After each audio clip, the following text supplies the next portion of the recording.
오늘 함께 묵상할 성경 말씀은 예레미야 10장 1절에서 16절 말씀입니다.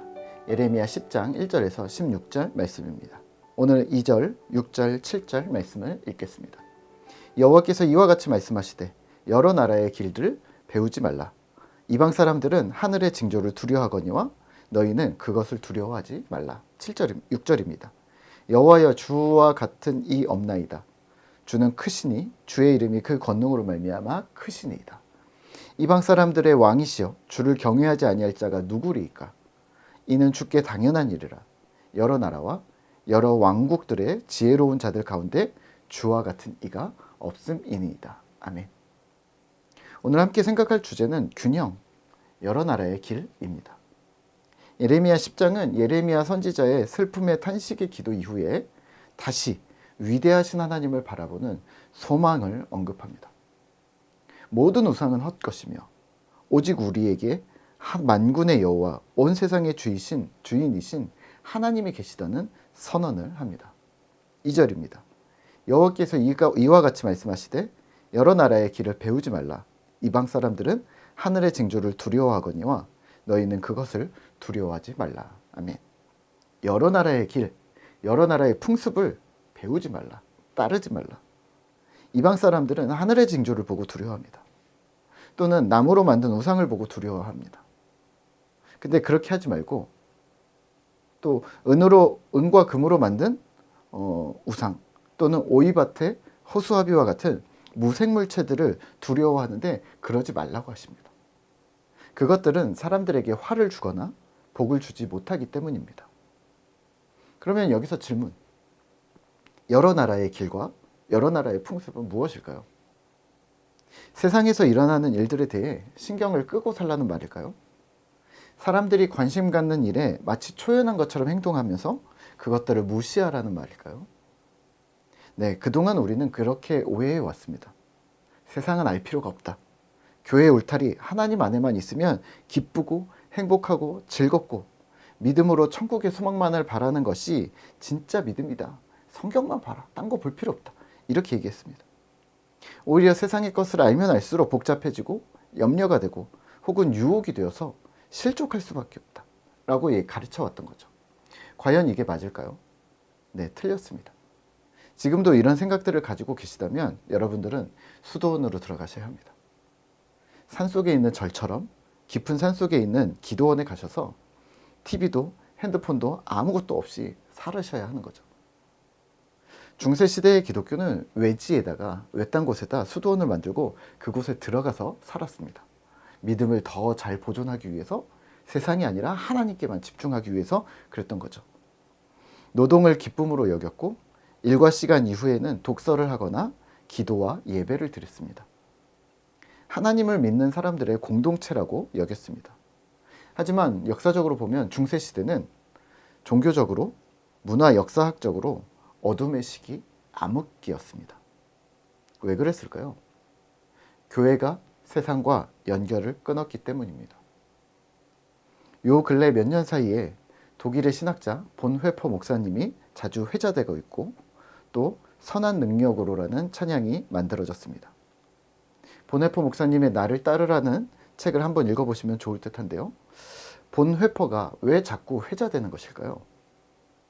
선한 능력으로라는 찬양은 왜 또 인기가 있었을까요? 네, 맞습니다. 교회는 세상으로 선한 영향을 흘려보내야 하는 사명이 있기 때문입니다. 오늘 예레미야 10장에서 선언하시는 여러 나라의 길을 배우지 말라로 명령하시는 이유는요. 세상에 있는 세속적 가치들, 하나님보다 우선순위 되는 것들이 우상인데요.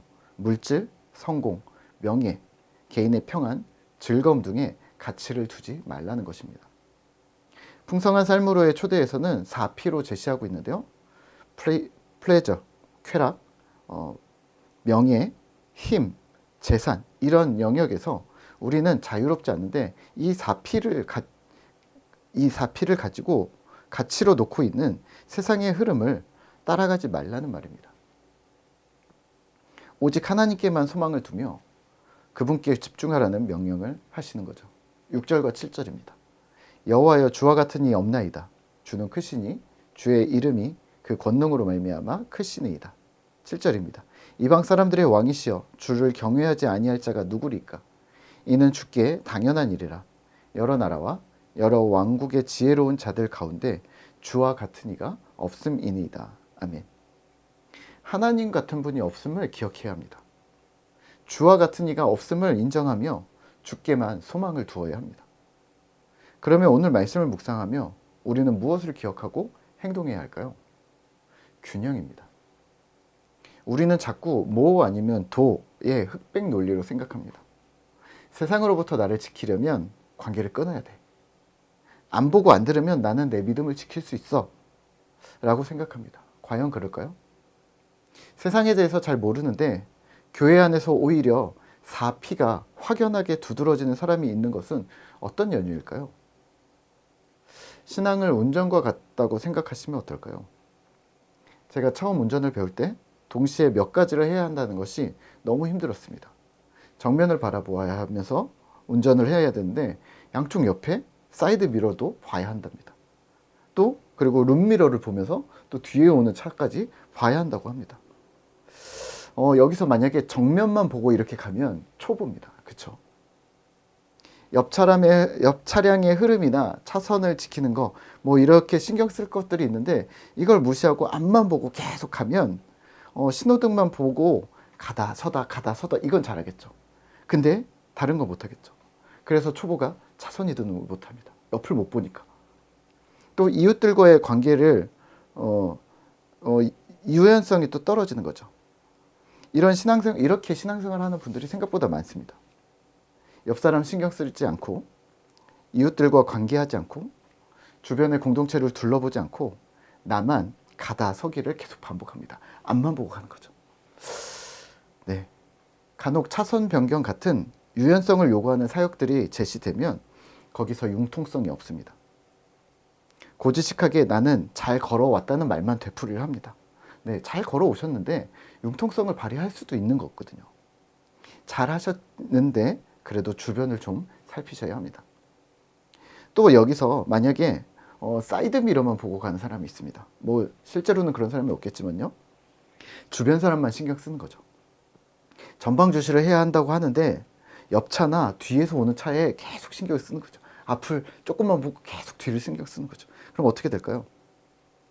네, 당신이 좋은 사람인 것은 알겠는데 그래도 전방은 주시하셔야 합니다. 그래야 모두가 안전한 운전을 할 수가 있는 거죠. 신앙도 마찬가지입니다. 옆 사람 신경 쓰느라 세상의 일에 너무 민감하게 반응하느라 전방 주시가 약해집니다. 하나님께서 무엇이라고 말씀하시는지 성경에 무엇이라 기록되어져 있는지 살필 겨를이 없습니다. 네, 이 역시 건강하지 않습니다. 그래서 균형이 필요합니다. 전방만 주시하면 독선입니다. 사이드미러만 보시면 위험합니다. 여러 나라의 길로 따르지 말라는 오늘 성경 말씀과 같은 구절이 나오면 전방을 주시하는 전방 주시자들은 힘을 얻습니다. 그봐 앞만 보래잖아 뭐 이렇게 얘기합니다. 하지만 역시 약점이 있음을 기억하면서 균형을 맞추려고 힘을 쓰셔야 합니다. 복음은 총체적이기 때문입니다. 예수가 진리라는 사실 앞에서 그 외의 모든 것은 변화하고 발전할 수 있다는 사실을 기억하시죠. 10년 전, 20년 전으로 회귀하려는 회귀 본능도 멈춰주시고 예수님 없이 인간의 노력으로 무엇이든지 가능할 거라고 그런 상상력을 가지고 계시다면 고삐와 재갈을 물려 모든 방향을 우리 주 예수 그리스도께로 맞춰주시죠. 주님과 같은 이가 없음을 고백하면서 오직 여호와는 참 하나님이시오 살아계신 하나님이시오 영원하신 왕이십니다 라고 고백하는 그러한 신실한 꿈터 성도 되시기를 기도하겠습니다.